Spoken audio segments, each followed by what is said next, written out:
We're gonna begin. All right, good afternoon, everyone.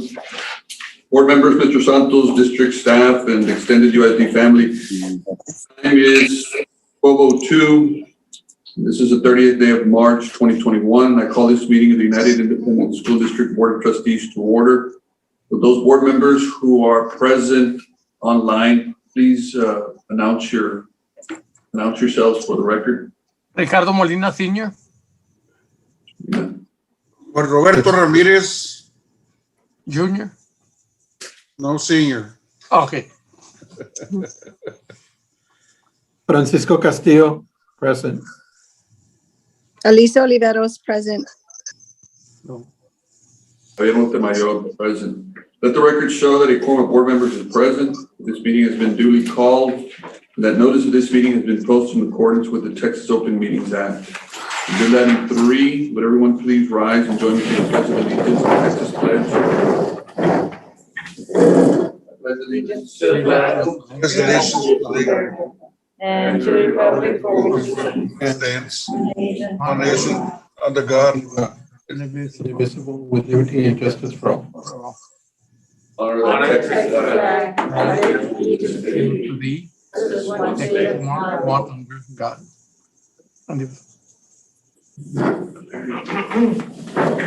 Agenda item 4, public comments. Ms. Rendon, do we have any public comments? I understand there are no public comments. Agenda item 5, items for individual consideration. Item 5A, approval of teacher incentive allotment plan. Montemayor, Mr. Santos, ladies and gentlemen of the viewing audience. Mr. Montemayor, I'd just like to present this action item for your review and consideration regarding the teacher incentive allotment. ISD is part of cohort D, and we would like to present this item for your approval in order for us to move forward with this performance-based program for us to move forward with it, even though we're still working with it. It is a program that is ongoing, and we are asking for the board's consideration. This is something that we presented as best detail that we could this past week. One of the things that I think needs to be clarified is, I guess, in terms of the funding for this funding is not an issue for Texas, because this funding comes from the state of Texas, and I think that there was some commentary or questions about that. So just to be clear, for the record, that this funding is not something that is the UISD tax base that needs to be taken into consideration. This funding will come directly from the agency down to the school district and passed on to the teachers that qualify for it. I do remember we had a presentation last week on this issue. Does any board member have any questions before we talk about this teacher allotment plan? no sir. No, sir.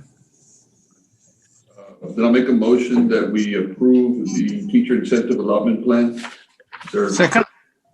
a motion and a second? Any discussion? All those in favor, please signify by saying aye.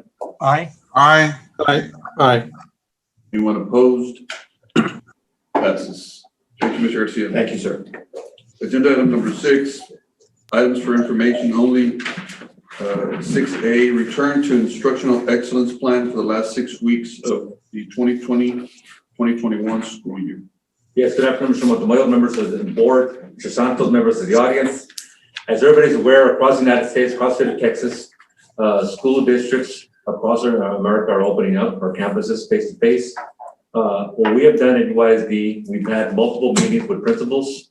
Our 3 executive directors from our campus have met with them multiple times. We've met as a cabinet member. We presented also the management team.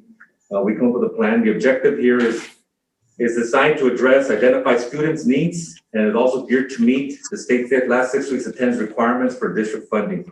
So the timeline would be for elementary and middle school, April the 19th, April 6th. For middle school, it'd be April 19th and April 28th. At this time, we have a very brief. 28th. Sorry, May 28th. Yes. At this time, we have our 3 executive directors. A very brief presentation. It is a 1 slide. Put the next slide, please. And I'm going to ask Cindy Rodriguez, our Secretary for Elementary, to start off with the elementary section. Rodriguez? Yes. Good afternoon. Can everyone hear me clearly? Yes? Yes, ma'am. Yes, ma'am. Okay, thank you so much. So we have here under elementary, it would be 15 days of accelerated instruction from April 19th through May the 7th. Of course, any students that would be invited are also invited to stay for the remainder of the year. We're simply saying that these students who have been identified as students that are struggling either because of attendance, because of grades, or both, we would be extending an invitation for these students to come in during this period of time. The instruction would be different. It would be a face-to-face delivery of instruction. We would be providing this through our scope and sequence and the daily slides that we provide for our teachers. So they would be getting a spiraled, accelerated instruction, targeting the areas of need for these students. And so the teachers would have everything at their fingertips, but the delivery of instruction would be without a Zoom call, without a Gmeet call. It would be face-to-face. Again, we're targeting attendance and grades, just to kind of give you an idea what this would look like district-wide. At the elementary, we have currently 18,586 students, total face-to-face on April the 19th, as far as what we're projecting, is 3,299. We would be at 17.74% of our students being face-to-face. Just to give you an idea, right now we're at about 13% of our students who are coming in face-to-face at the elementary. So teachers would continue with their 3-week rotations. We've already looked at it campus by campus to ensure that this would be possible.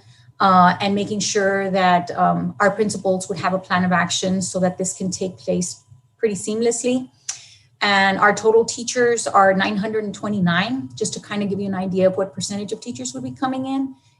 We'd be at about 61.5%, bringing in 572 teachers for face-to-face beginning April the 19th. I don't know, and that's all I have for elementary. Thank you, Ms. Rodriguez. Mr. Canales from middle school? Good afternoon. My plan follows it's very similar to the elementary plan. It's of course 15 days of accelerated instruction, April 19th through May 7th. We are primarily focusing on attendance retentions. We feel that those kids are most likely will be able to give us the numbers that we're looking for as a district. We're also including our 6th and 7th grade athletics and fine arts department as well. Again, curriculum will be face-to-face, where as Ms.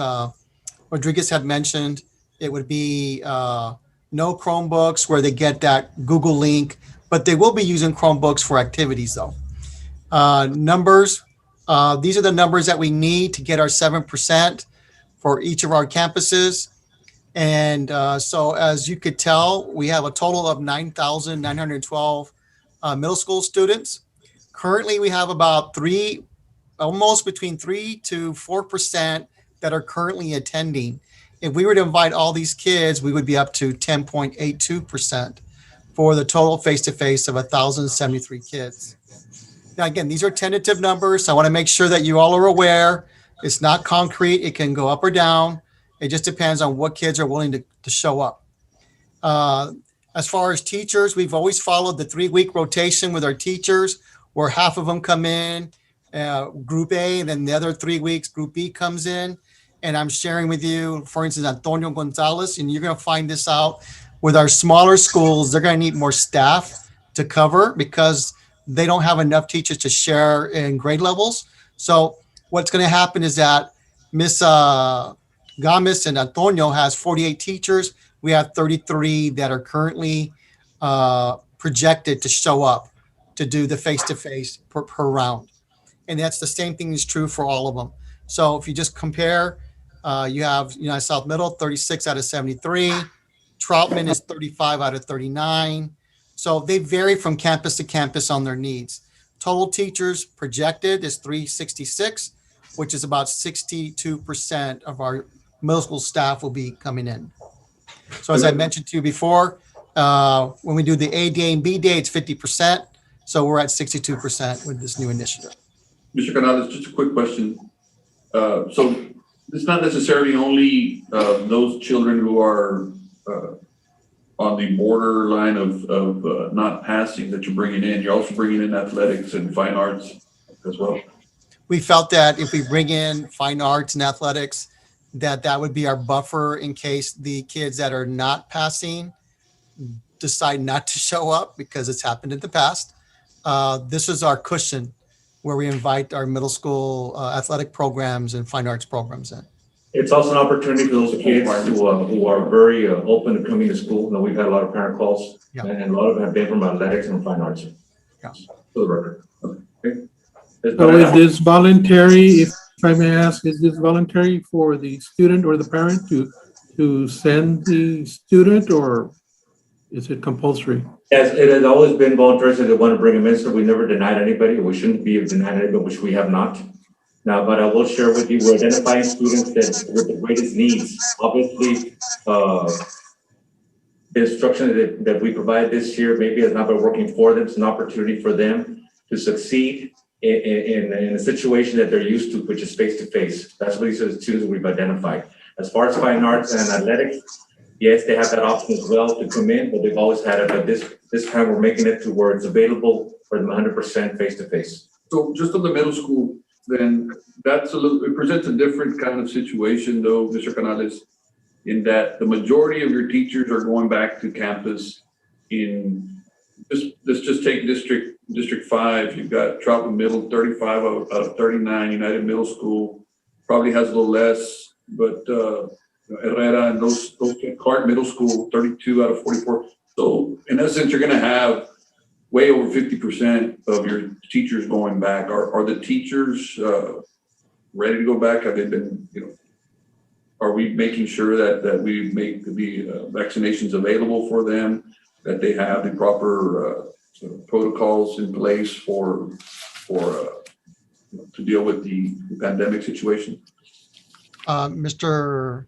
Montemayor, I know that the district is providing vaccination clinics where we have our teachers able to come in. And I know that there's a survey that was being shared and we're trying to get numbers on that. I can tell you that the counts that the principals place vary depending on the principal's needs. If you look at example loans, they have half, 30 out of 60. So it just depends on each principal what their needs are. They've been going back, Mr. Montemayor and the board members, because of the rotation. So they've been cycling in every 3 weeks anyway. So this is not uncommon. I just wanted to share also, Mr. Castillo, the kids that we're inviting on the retention side, we're trying to do a favor for them where they taking care of the retention side now versus having to come extra days in the summer.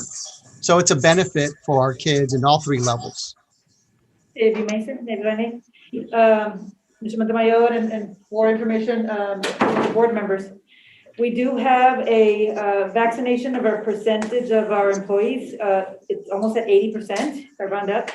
5,000 of our employees have responded to that, or actually 5,000 have said that they've already received a vaccine out of the 5,500 that we currently have surveyed.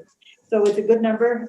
We still continue to, of course, monitor because there are still some individuals that either want the Johnson & Johnson one-dose vaccine, or at this point, they have not met the 3-month waiting period if they already had COVID.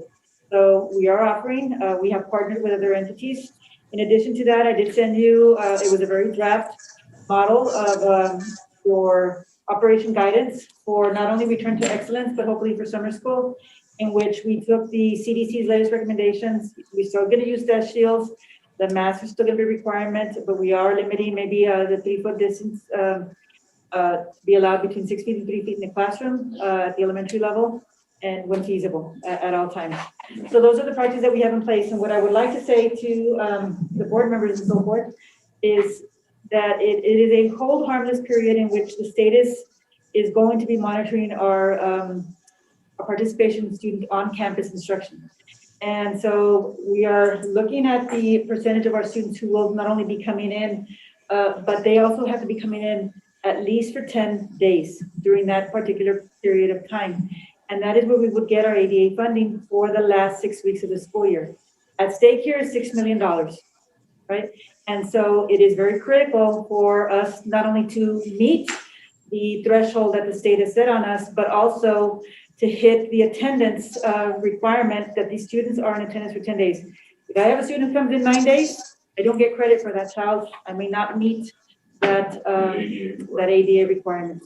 I think the question that is being posed to probably the majority of the board members, or maybe posed to y'all, is that so are teachers coming back to work 100%? The answer is no. Every campus varies depending on. The number of A lot of it is size, number of students are identified. But teachers are being asked to come back to work, and you're going to basically go off of that rotation that has been in place since last year.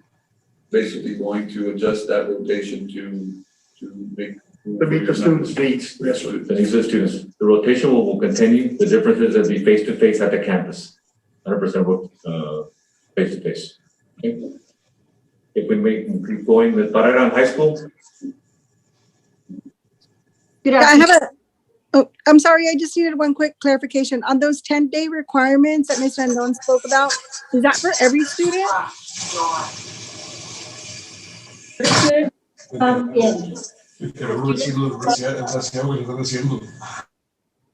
students who will be on campus attending, those are the ones that we would trigger, of course, monitoring for the 10 days. So it's not every student, but the students who do come in, who are actually invited, who come in for athletics, band, or anything else. All right. Thank you.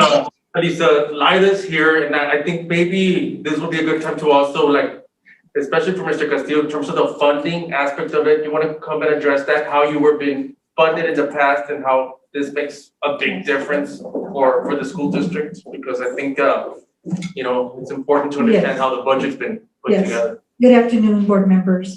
In a regular school year, we get so much money for every child that comes into our schools. And so we usually call it the average daily attendance.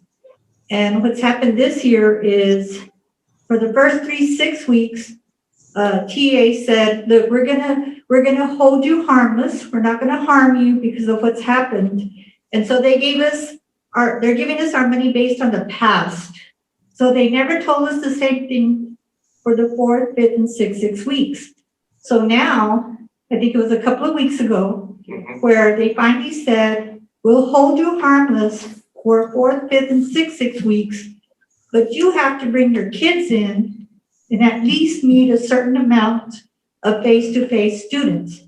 And this is where Ms. Rendon explained about the 10 days that they have to be present in this time period that the instruction people are presenting. See, I don't know. Great, yeah, that's good. Thank you. So our plans include our students with the biggest needs, okay? And that's what we're addressing this population this time. I'm gonna have Ms. Parada briefly go over the high school plan, very similar to middle school. Ms. Parada. Good afternoon, yes. Our plans is stated for 30 days of accelerated instruction. The proposed invites will be the credit recovery students that are not doing well, and of course attendance. Remember, we are at a 9-week, we do 9 weeks. We are inviting also the athletes and the fine arts. We are also inviting our students that are on the Odyssey Wear online program, which are seniors, because we need to graduate them. And we are servicing right now at United High School 31, Alexander 23, United South 31, and LBJ 27. And we're doing very well with that program. It is going to be face-to-face, just like what Mr. Canales and Mrs. Rodriguez stated. Campus students, we have enrolled right now 13,307 students. Face-to-face, if the students that come in that we are inviting, we will have 1,111 students walking the high school and the 9th grade campuses halls. Total would be face-to-face 69%. We will continue with the rotations. I would love for you all to take a drive to LBJ. The parking lot for the teachers park is always full. So the teachers are going, they feel very comfortable there. And in fact, all the campuses, the teachers that do the rotations feel very comfortable. Total of teachers that we have at the high schools are 809. We are bringing in 301 every 3 weeks, and that would be equal of 37% of the teachers that will be coming in. And that is our plan. I'd like to just end for the record, we talked about the funding issue. There are no mention of possible $6 million. I'd like for us, all of us, to focus on the biggest need. We're here for our students. We're addressing a plan that will address the needs of our students who have not been successful, obviously, in virtual learning. So it's an opportunity for them to learn back to basics, face to face. So we continue to ask for your support this time. Thank you. Anybody else have any questions? No questions. Thank you again. Thank you, Mr. Gonzalez. Agenda item 6B, 2013 bond. Well, that one, I think it's, was that an action item? It's an No, information. Thank you. The other, B is 2013 bond construction program update. Yes, and as Mr. Vangelis is about to present, I just want to share a couple of things, obviously, with the board. If you recall, we were able to pass this bond in 2013, of course, it's been 8 years ago, seemed like yesterday. There's a couple of things in the bond that I think really have had an effect on the total bond. I think we're going to be okay overall, but there's inflation that has hit us pretty hard in the last 2 years. And Enrique, Mr. Rangel will share with you, where we're at, what we're building, what's pending, and just to remind the board that every item that we've been able to build, we go through a bond oversight committee of citizens that the board have approved as a group, and obviously we come to the board. But I think we're doing well, and I'm going to let Mr. Rangel share with you the status of where we're at. Thank you, Mr. Santos. Good afternoon, members of the board, administrators, Mr. Santos, Mr. Cruz, members of the public, and the general public. At this time, I'd like to present an update on our 2013 bond program. There is a form that we have on the screen that typically we use this form, as Mr. Santos mentioned, when we meet frequently with our Citizens Bond Oversight Committee. I know it's a lot of numbers, a lot of information, but it's a very good, concise report that gives you like an overall picture of the entire status of the bond program. The way we structured this report was basically following the Citizens Committee back in 2013, their recommendations on how to apply these public funds that would benefit all our students and our staff. And it's basically composed of 5 major components. As you see there, the new schools being the largest component of the bond program for a total of $340 million. The second block was technology upgrades district-wide for an estimated budget of $22 million. That was the bond committee at that time felt it was one of the most important items also to address our safety and security upgrades district-wide. So that's the third very large component, which had close to $11 million. And that would be to implement safety measures, security at all our existing campuses. The fourth block is the additions and renovations. And the committees of citizens and parents have met throughout the month, several months in 2013, and developed a list of priorities to the amount of about $31 million to address some of the campuses that were in most need of upgrades and renovations, add classroom wing additions, that kind of a project. And then the fifth and last one, the bond issuing cost, which that's been completed. And that composes basically a grand total of $408,700,000 for the entire bond program. Now this report shows our original budget and then the expenditures on the column. And as you move to the right, we have the unexpended and unencumbered balance. And then the fourth column, the completed status or in progress of each one of those projects. So if you can raise that to the first tab, the new schools. Okay. So as you can see there, starting with our 9th grade campuses. And again, that was the thrust, the most important project to begin the bond program, because it affected the majority of our high school students, and to address overcrowded conditions, instructional programs. So those 9th grade campuses were the first projects that we implemented. And as you can see there, of course, all 4 have been completed, as you know, and it was very successful. We got great feedback and comments from the community and parents, and those are completed. Then as we move on that first section of new schools, we continue with our program on building the middle schools. It's been an uphill battle throughout these construction projects because we had to acquire the properties, extend roads, utilities, develop the infrastructure. Of course, Raul Perales Middle School, which opened in 2018, is completed and a very successful campus, also getting great amount of feedback. Now, we are currently on the second construction of middle school, the second middle school, which is Ricardo Molina Middle School. That currently is about 56% complete. And it is on schedule to open August of 2022. So that's why it shows in progress. We are about to get started also in progress very soon, probably next month, we'll be bringing to the board, to the Bond Oversight Committee and then the Board of Trustees, a guaranteed maximum price on the third last middle school, Juan Roberto Ramirez Middle School. Now, the numbers that you see there on the finances, those are projected numbers, estimated as to what the cost will be, the furniture and equipment, everything's included. So when we say expenditures, encumbrances, that's a projected number. And we will be ensuring that all those expenditures are used very fiscally responsible and to try to ensure that that prototype middle school also is completed successfully. Then when we move to the next item with the new schools, as the elementary schools.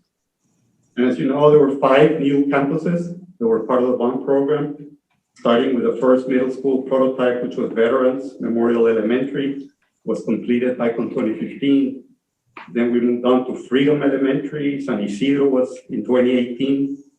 And Salinas, the new Salinas Elementary, completed in 2019. And then the current one that we are about to open August 2021, the latest campus, is Roberto J. Santos Elementary School on the coast. Now, as you notice, all of those are pretty much complete, the 5 elementary schools. And then we have the 2 remaining replacement campuses of Salinas Elementary and the Clark Elementary. We did go ahead and proceeded with approval of the board of the demolition of the former Salinas Elementary School. That's about 75% complete. That's why you see those funds have been encumbered or spent. At the end of the summary on the new schools, we have a balance at this time of the $18,477,000.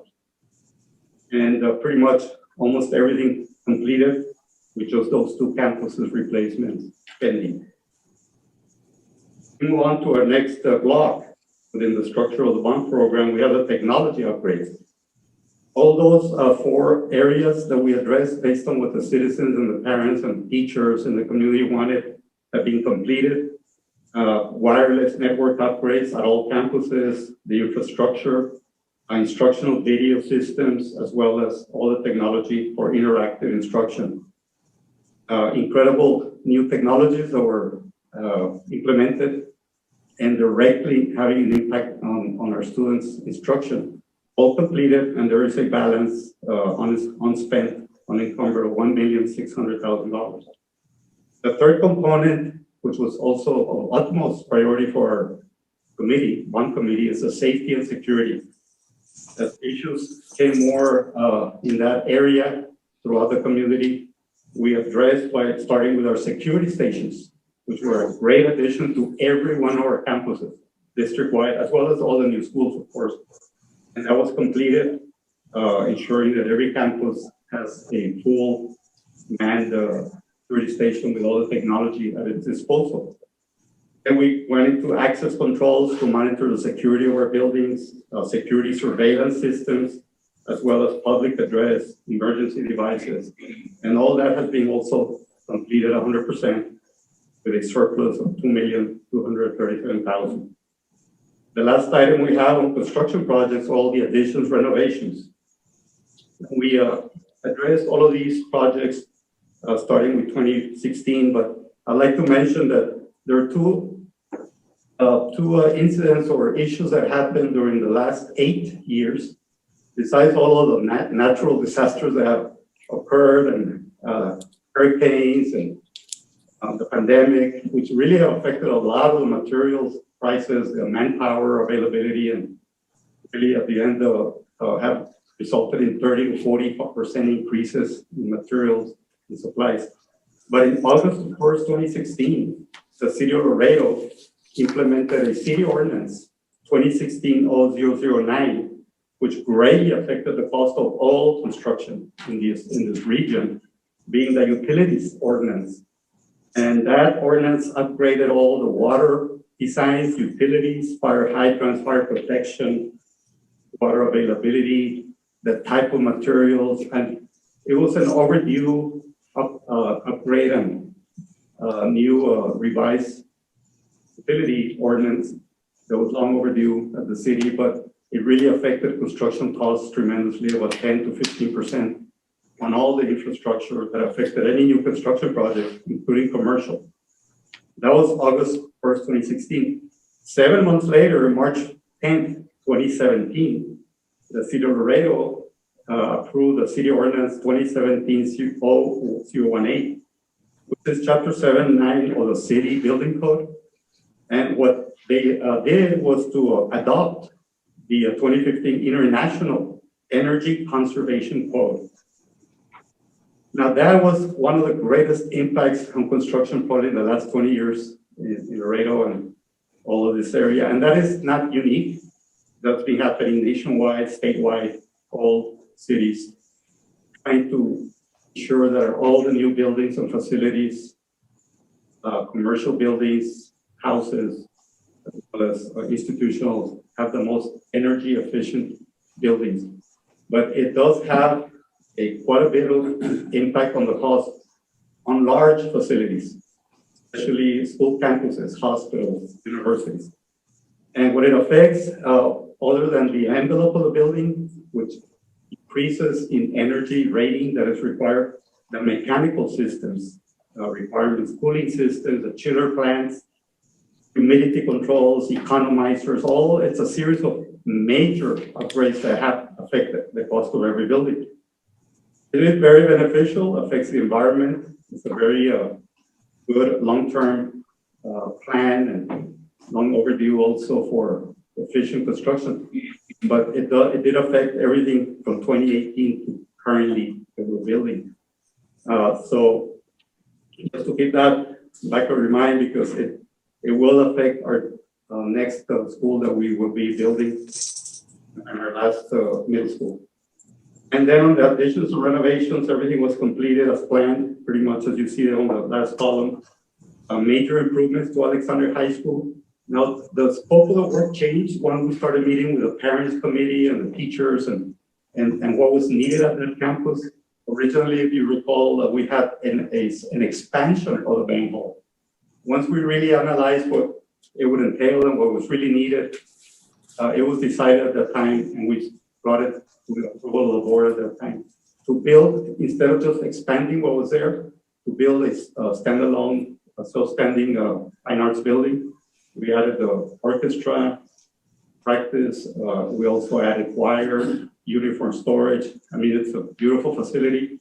And that, of course, affected the budget on that. But also the ag science, we did have to build some career technology classrooms. To do all that, the committee decided to build an FFA, welding shop, including animal pens, greenhouse, great instructional facilities for our students who were being bused every day at that time to United High School.